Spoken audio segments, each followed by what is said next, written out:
What's up, Headless Horde? Welcome back to the channel. Today, episode 7, The Rings of Power.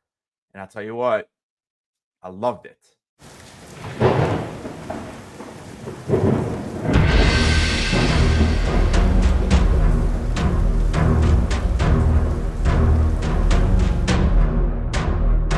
What's up, everybody? Don't forget to smash that like button like a troll. Subscribe if you're new, and today we are going to be breaking down episode 7 of season 2, The Rings of Power. This one starts off with a banger. In the opening sequence, Adar and the orcs have found a way to attack the elven city of Aragon. Because they are blocked by this enormous river, they end up destroying all of the mountains, and this drops all the debris into the river so they can now cross it. Now, I don't know how deep this river is, but it could not have been too deep.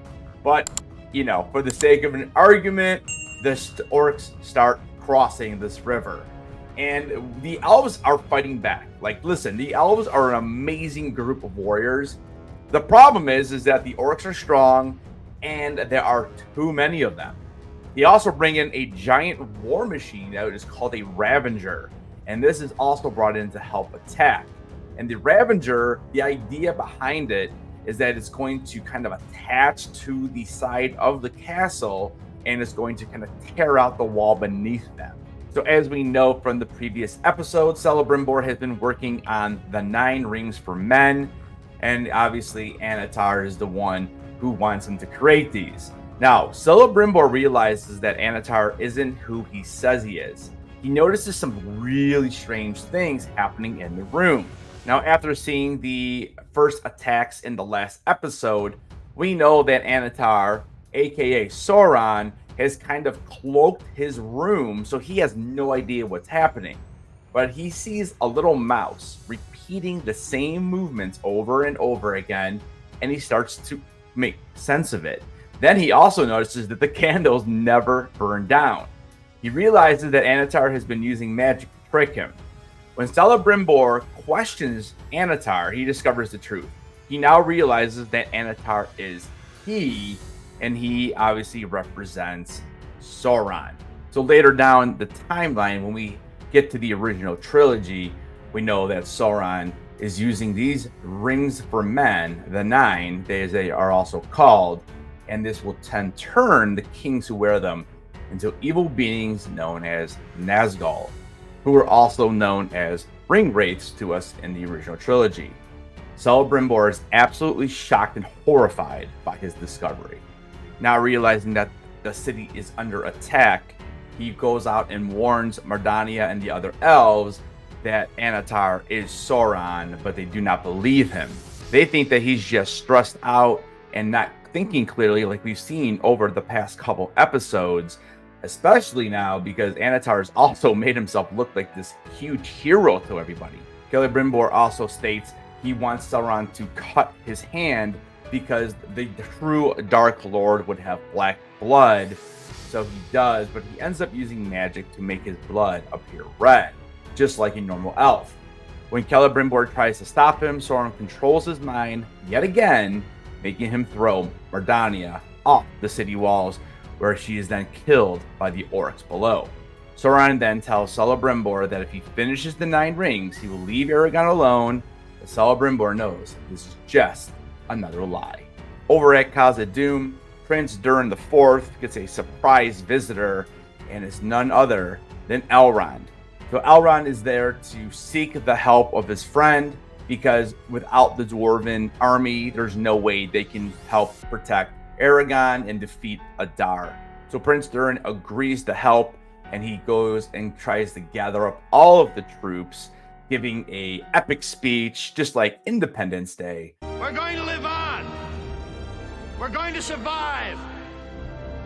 Today, we celebrate our Independence Day.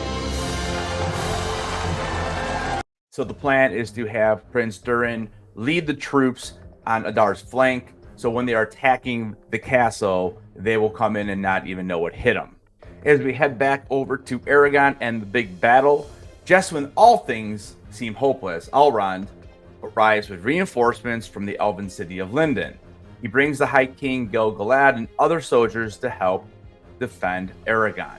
Elrond arrives with a plan to fight Adar and end him, but he stops when he sees Adar has captured Galadriel. Adar demands Galadriel's ring, but Elrond refuses to hand it over, saying he did not bring it with him. Adar explains to the elves how Sauron is his enemy as well, and they should band together, but Elrond will have none of this. And what ends up happening is Adar says, well, then you guys can fight us on the battlefield. We'll see you out there. And Galadriel will probably end up being dead. And then because Elrond does have feelings for Galadriel, and this is the last time I'm going to see her,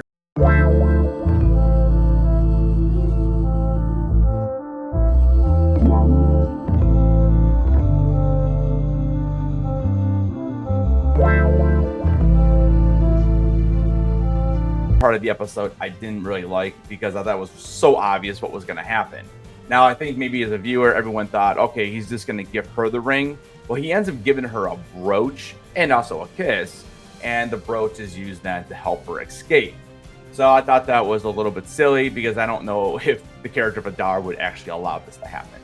Meanwhile, in the dwarven caves of Khazad-dûm, Durin gathers all of his soldiers to help fight Sauron. But right as they're about to leave, Narvi comes shooting in down the hall, all bloodied up, and is warning him that the king is now digging deeper into the mountains to free a dangerous creature that could destroy their home.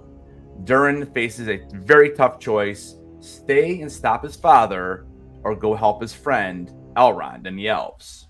As we head back to Aragon, we can see that Elrond and the elves are taking on all of the orcs. At the same time, we see Galadriel manage to escape with the use of the brooch. She finds a cloak and starts walking around the orcs. Again, I was not absolutely thrilled with this. I thought it was kind of obvious. Her head's down. You can see the blonde hair, which one of the orcs actually does end up mentioning. And, the one thing that I did like about this scene, though, was I thought that her looking at Adar as they're burning all of the orc bodies, I feel like she understood the pain that he was suffering.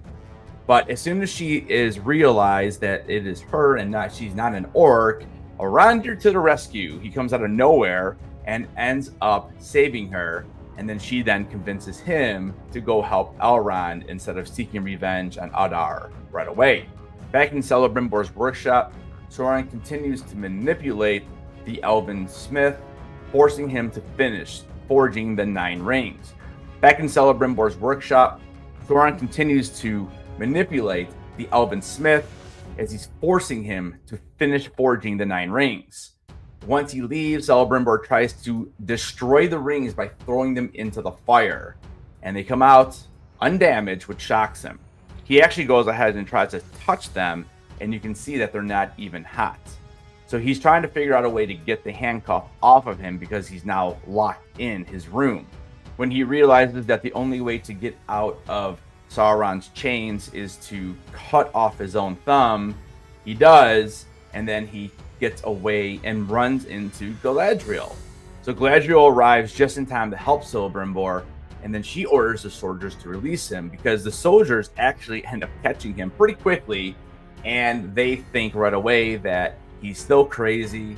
He needs to be put back into his room because, again, right now they are taking all orders from Anatar. She explains to the elves that Celebrimbor has been under the control of Sauron, and it takes some convincing, but eventually they do end up believing her, and she is actually given the 9 rings from Celebrimbor to take them and get away. So Celebrimbor, we know at this point, is probably not going to last much longer. Galadriel is very, very concerned for Celebrimbor, but the knights that she had helped convince are now going to help protect him, and they head off back to his workshop. As the battle rages on and Galadriel now takes the 9 rings and leaves throughout these hidden tunnels, we now see Arondir arrive to help Elrond and the elves. We see Galadriel kind of head off into these hidden tunnels with the 9 rings, and Elrond is still fighting all the orcs. Adar then calls all of the forces back, and then we see the massive troll from a few episodes come on in and just wrecks everybody. So he's kind of going forward. He's going to bash down the wall. Again, Arondir is now there, so he's trying to take him out with arrows. The troll actually picks up two of the orcs and holds them as a shield, and the grin on his face is fantastic. I thought that was great. It really made the troll become its own character. But eventually they do end up taking down the troll, and then Arondir finally goes head to head with Adar. They stab one another, and Adar gets the second stab in, and Arondir goes down. Now we see Arondir kind of crawling around after as Adar leaves. So I'm not 100% sure if we're supposed to think Arondir is dead or not. So he may not be dead. He still may be alive. We shall see, hopefully, in next episode. We will hopefully see in the next episode whether he lived or died. If I had to guess right now, I'm going to say he's probably still alive. As we see Elrond and the final group of surviving elves continue to try to defend off Adar and the orcs, we see the sun rising, and the hope is that Durin's coming down that hill. Unfortunately, all we see is the elven soldier that Elrond had sent to meet Durin come down alone with an arrow in his back. And now that we know this, all hope has been lost. In the final scene, Adar walks toward a beaten down Elrond. Elrond does make a move to try to stab him with his knife, but Adar grabs him by the wrist. And it's hard to see if Adar ends up stabbing him here. To me, it kind of looks like he just throws him to the ground, because Elrond does make a slight move, like he's going to look back at Adar. But more importantly, right now, Adar ends up taking the ring off of his neck, and he now has all the power he needs. I absolutely love this episode. I thought it was the best episode of the first two seasons. This is an easy 5 Gandalfs out of 5. You shall not pass! You shall not pass! You shall not pass! You shall not pass! You shall not pass!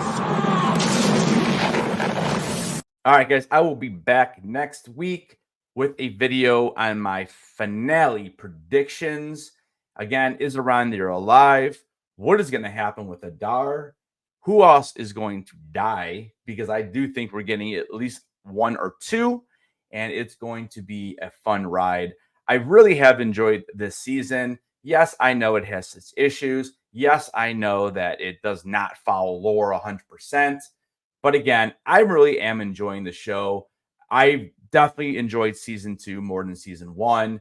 And we will also see too, because we did not even visit Númenor in this episode. And if you see any of the little trailers for episode 8, we know we're getting a Balrog. All right, guys, let me know what you thought about this one down in the comments below. Don't forget to hit that like on the way out of here. Don't forget, keep those heads on, and I'll see you guys in the next video.